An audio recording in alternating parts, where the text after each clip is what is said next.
to my channel. My name is Yemisi Obey. On this channel, we share the word of God. We simplify it, make it part of our life. I'm so glad to have you here. Thank you for coming back if you're a return subscriber or a return viewer. And if this is your first time, I'm so glad you found this video. And it is another series of We Can Talk About It. So I read something very interesting on Instagram today, and I felt doing a video about it might create some interesting conversation. So let's go into it. Of course, we're going to shadow it along with the Bible, but this is just you and I talking, or me talking to the video and hoping that you find it real soon, or me talking to the camera and hoping that you find it real soon. And it says, if you give yourself 30 days to clean your home, it will take you 30 days. If you give yourself 3 hours, it will take you 3 hours. The same applies to your goals, ambition, and potential. You can create a new life by creating more urgency in your current one. It was written by Mahadi Woodhard. I hope I pronounced that correctly. Now, I sincerely like the fact that he said creating urgency to your life or to anything that you intend to do. I do know that when I feel, or I trick myself to believing that I have so much time, then I tend to drag my feet. I tend to procrastinate a lot. But when I tell myself I don't have enough time for this, I need to get this in, I have to get this done, I kind of find a way of doing it so quickly that I imagine, why did it take me so long to finish that project, or to finish cleaning my kitchen, or just doing whatever it is that I have to do. This is so true. This is so important. Take for instance, if you're in school, or when you were back in school, if you have a project or you have to write your thesis and they tell you, oh, you have 6 months to submit, or you have 1 month to submit, you just keep dragging. Like most people, I as a person, I would just keep dragging. I have time, whatever, let me just hang out with my friends, or quickly watch that movie, or catch up with that series. But when you wake up one morning and you realize, I have to submit tomorrow. What? I have to submit tomorrow. The time, the urgency, the speed, the resources, everything just keep tumbling down, that you kind of just meet the target, even if it's running up to the professor's door at the very die minute, but you get it done. Now, what if you create that kind of urgency around your life purpose, around your dreams, around your skills that you need to develop, around the things that the world is waiting for you to manifest? What if it's I remember that I read once, a very very long time ago, someone said, I honestly don't remember who wrote it. He said obedience is a form of disobedience. Like, when you delay on something, especially when God is asking you to do something, when you delay on it, like, I will do it, and you're just taking for granted that, yeah, you can do it tomorrow, as if tomorrow is guaranteed, that is disobedience in itself. And one person I really admire in the Bible is Abraham. When Abraham hears from God, this dude, I don't know whether he sleeps overnight, but what he does, the Bible says he will get up first thing in the morning and go attend to that business. Take for instance, when he had to sacrifice his son Isaac. The Bible said, I think we should read that so that I don't just misjive and say what I'm not supposed to say, or misquote it. It says, Genesis 22, let's start from verse 2. Then he said, that's God, take your son, your only son Isaac, whom you love, and go to the land of Moriah, and offer him there as a burnt offering on one of the mountains which I will tell you. So it wasn't like he was so certain, this is where I'm going to sacrifice the child. God is going to tell us, so let's keep going, right? How very encouraging.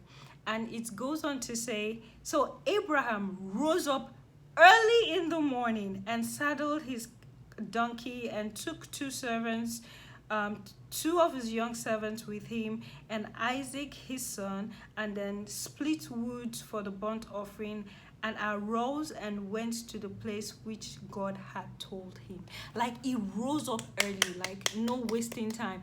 I also know that, knowing that he had waited for that child for like 25 years, there's no way he was going to tell Sarah that, look, God told me last night to go kill our son, so that I can show how loyal I am to him.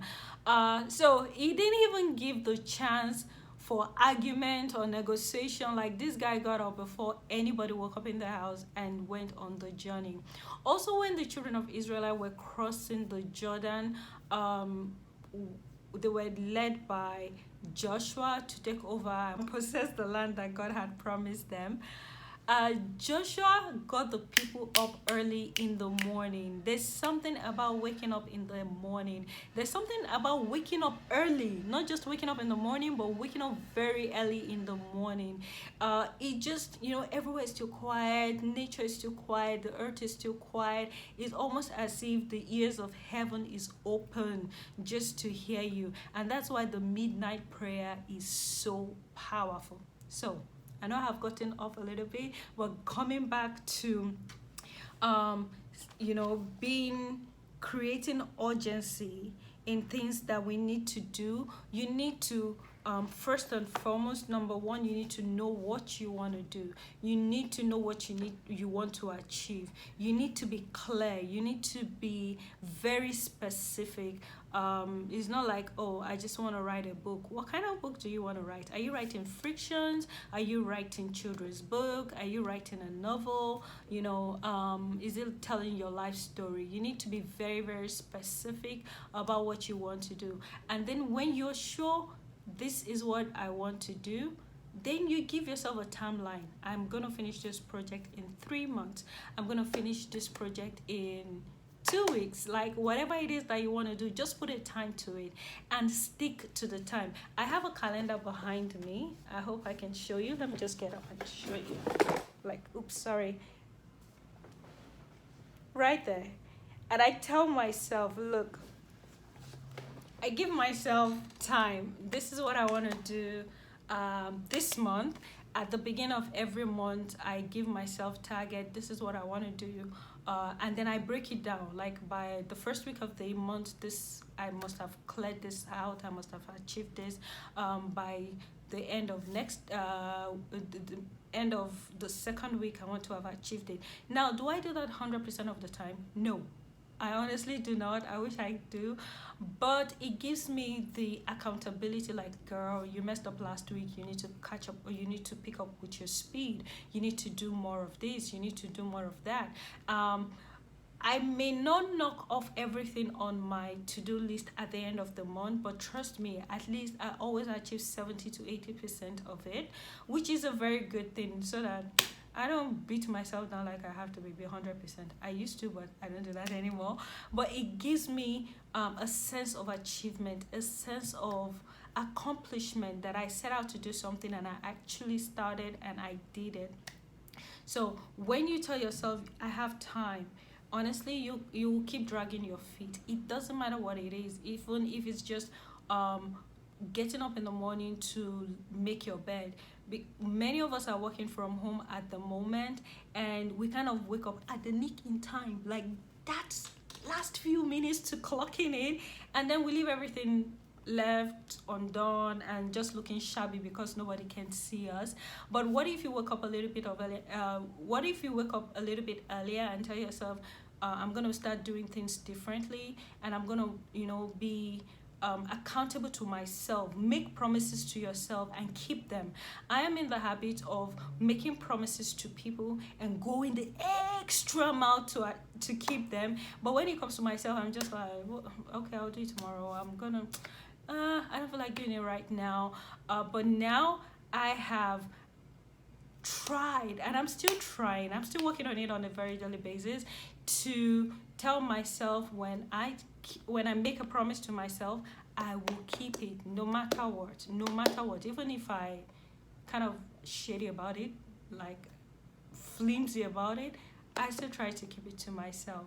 Now, I think this is a very, very good post. I would definitely check out this guy because I found it on one of my friends' timeline. I think what he says here is so valuable and so real. And if applied to the things you want to do, you are bound to, knock off a lot of things this year. I know 2020 have been very mysterious, honestly. Like, I just, you know, someone said, "Can we have a do-over?" Honestly, like 2020 has been very, very mysterious, but at the same time, we still have a long time to go.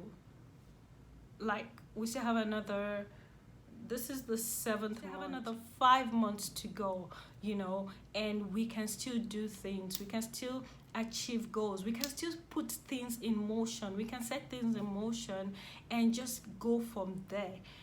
So this, I think I might have to just stick to the wall and to remind myself on a daily basis, even though I have it in my journal, one of my journals, and just to keep reading it all the time to kick me off. So let me know if you do agree with this post, that if you give yourself 30 days to clean your home, it will take you that long to achieve it. Or if you give yourself like a short amount of time to do something, you would actually achieve it. So please comment, comment, comment, comment. I'm reading your comment. Tell me what you think. Let's, rub minds. And I'm so glad that you're joining me on this video. I hope to see you in the next one.